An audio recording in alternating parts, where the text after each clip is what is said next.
Este relato fue grabado el día 13 de enero del año 2024. El encapuchado del templo.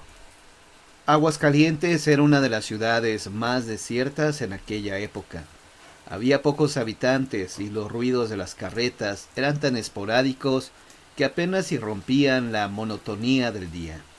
Los sitios de caballos y mulas eran frecuentemente visitados por los mercaderes de la región y los provenientes de tierras lejanas que apenas si pasaban por la ciudad que les quedaba de paso para ir a una más grande. En aquella ciudad era muy conocida la hacienda del Niágara de don Salvador H. Romo, padre de don Antonio, quien permitía que algunos jóvenes se hospedaran en ese lugar para pasar sus vacaciones, y precisamente el trabajo de guiarlos hasta ahí era el de don Amperio, un cochero de confianza. Cierto día las cosas no ocurrieron como solían suceder. Aquel verano el sol arreció más que en años anteriores y por alguna extraña razón don Amperio no llegó a recoger a los jóvenes que esperaban con impaciencia la llegada del mozo. Todos esperaron con ansias en vano la llegada de aquel hombre. Aquel equipaje se convirtió en lecho porque la noche llegó con una luna que alumbraba poco. Don Salvador, preocupado por la posibilidad de que algo les hubiera pasado, salió rumbo al lugar donde se debía recoger a los muchachos. Al llegar, su sorpresa fue mayúscula al verlos a todos acostados en el suelo. —¿Y Amperio? —preguntó don Antonio desconcertado. Todos sabían de sobra que don Amperio era un hombre cumplido y responsable, que jamás dejaría abandonados a esos jóvenes, por lo que lo más lógico era que le hubiera ocurrido algo. Don Antonio, acompañado de los jóvenes, buscó sin cesar a don Amperio por todo el pueblo, donde era muy posible que pudieran encontrarlo. Como no lo hallaron, regresaron todos juntos a la hacienda, donde ya se encontraba el mozo, pero se le reflejaba un estado muy raro. Parecía como si estuviera orbitando en otro mundo. Tenía los ojos agrandados y estaba mudo como un tronco. Buscaron indicios que les confirmaran las sospechas de que estaba tomado, pero su aliento no delataba una noche de copas. Su esposa relató que llegó de esa manera minutos después de haberse ido a recoger a los muchachos y que desde entonces no había soltado palabra. Nadie podía decir a ciencia cierta qué era lo que le había ocurrido a este hombre. 8 días después, don Amperio recobró el ánimo y pudo regresar a su trabajo, pero don Antonio, que no dejaba el caso de lado, lo interrogó de inmediato. Así, el cochero pudo relatarle lo ocurrido. —Mire, cuando pasaba por el templo de San Marcos para ir por los muchachos, un fraile encapuchado que llevaba una calavera en la mano salió de ahí. En cuanto se dio cuenta de que estaba viéndolo, me correteó por todo el jardín, gritando que me iría al infierno. Por el miedo y el cansancio caí inconsciente hasta que un amigo me encontró y me llevó a casa arrastrando. Desde aquel momento, don Antonio comenzó a investigar quién podría haber sido aquel fraile del relato, hasta que se enteró de que años atrás la gente se reunía cada año para festejar a San Marcos.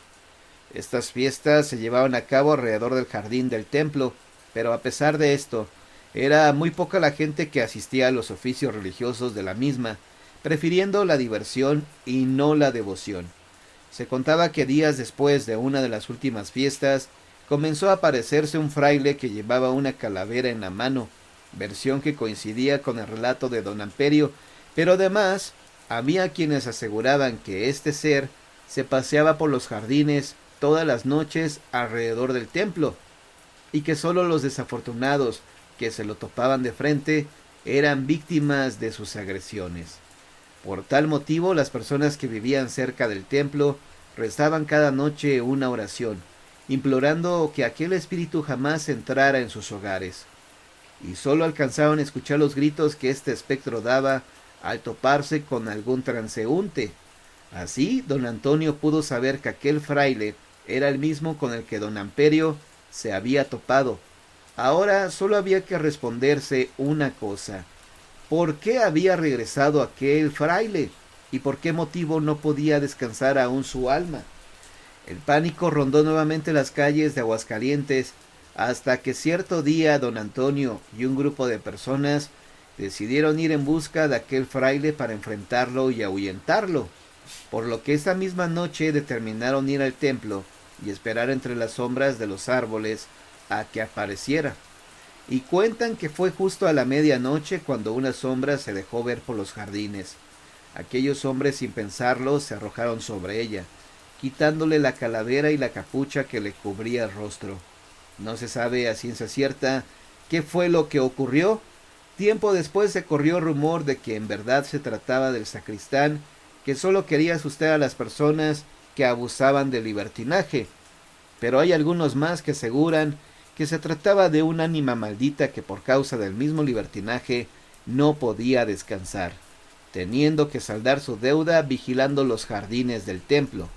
Esta historia no fue asentada ni en las actas del templo ni en las del Santo Oficio, pero ha prevalecido por las calles de Aguascalientes durante todos estos años. Incluso hay quienes todavía hoy en día piensan dos veces pasar a medianoche donde se encontraban los jardines del templo de San Marcos.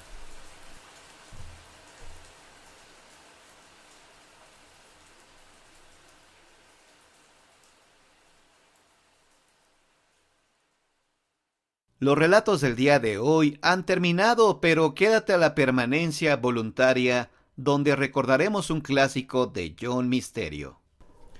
Esta leyenda comenzó a circular después de que unos leñadores partieran como siempre hacia las espesuras de la sierra a bordo de un camión.